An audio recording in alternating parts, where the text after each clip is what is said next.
Arrête de penser petit, commence à bâtir la grandeur. Cette phrase n'est pas un slogan. Ce n'est pas une formule destinée à décorer un mur ou à motiver 5 minutes. C'est un rappel brutal, profond, presque spirituel. Tout ce que tu vis aujourd'hui, tu l'as un jour accepté dans ton esprit. Ton niveau de vie n'est rien d'autre que le reflet de ton niveau de pensée.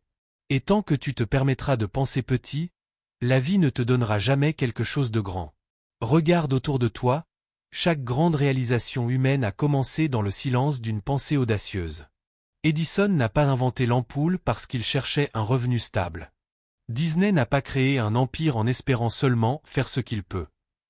Henry Ford n'a pas révolutionné le monde en suivant la logique des autres. Tous ont rejeté la pensée limitée, la logique de la peur, les croyances de la masse. Ils ont remplacé ce qui est raisonnable par ce qui est nécessaire pour accomplir mon destin. La vérité la plus dure, mais aussi la plus libératrice, c'est celle-ci. Tu es prisonnier de la taille de tes pensées. Et au moment où tu élargis ta pensée, ton monde commence à s'élargir aussi. On t'a appris à être prudent. On t'a enseigné à ne pas déranger, à ne pas rêver trop grand, à ne pas sortir du cadre. Mais aucun empire, aucune invention, aucun mouvement n'est né dans la prudence. La prudence crée la sécurité, mais jamais la grandeur. La prudence a sa place, mais elle ne peut pas guider une vie destinée à quelque chose d'exceptionnel. Tu le sais déjà, à l'intérieur de toi, il existe un élan qui ne veut pas se contenter de normal. Un feu silencieux qui se réveille quand tu vois quelqu'un accomplir ce que tu désires. Une intuition qui te dit que tu es capable de beaucoup plus que ce que tu vis actuellement. Mais ce feu s'étouffe dès que tu recommences à penser petit. Ce n'est pas le bon moment. Je n'ai pas les ressources. Et si j'échoue? Voilà comment la plupart des destins sont détruits.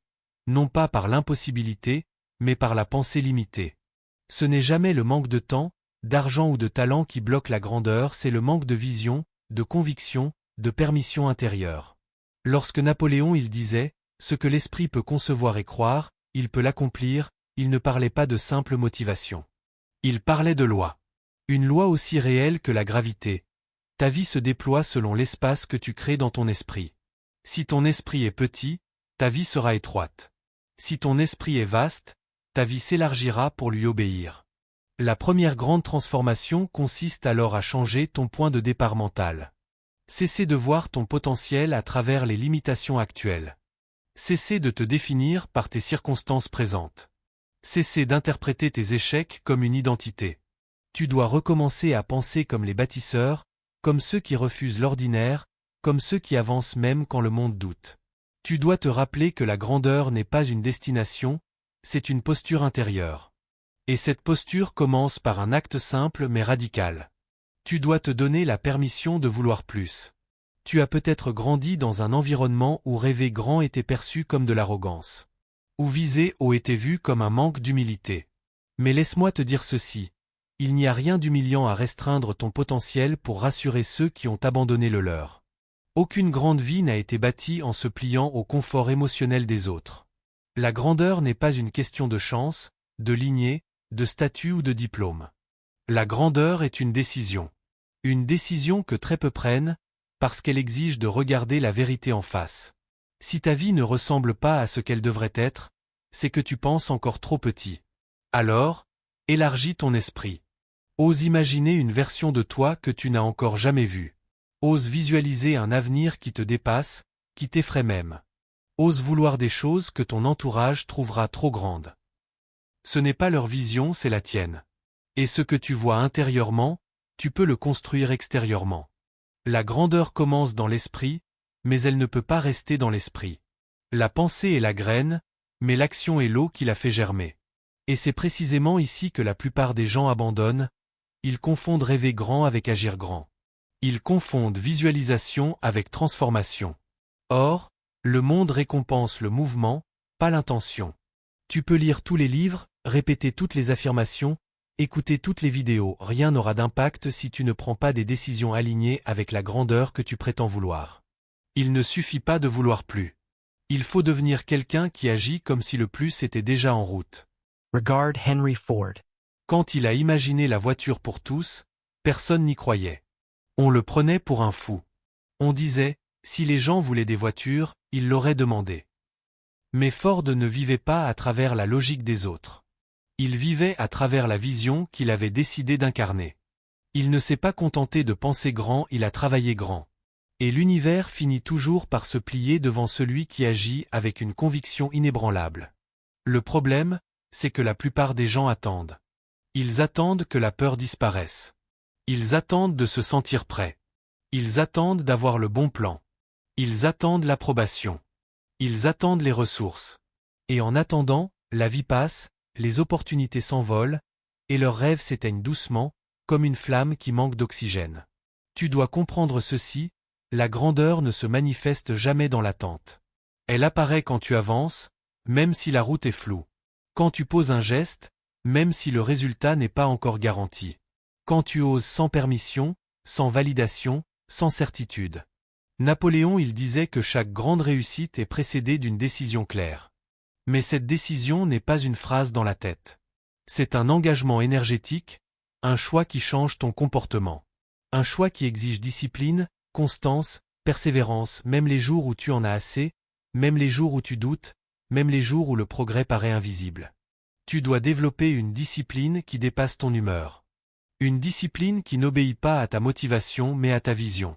Parce que la motivation est instable, mais la vision est un moteur durable. Plus ta vision est grande, plus ta discipline doit l'être. Et plus ta discipline grandit, plus ta vie commence à s'élever. Beaucoup de gens sous-estiment l'incroyable pouvoir des petites actions répétées.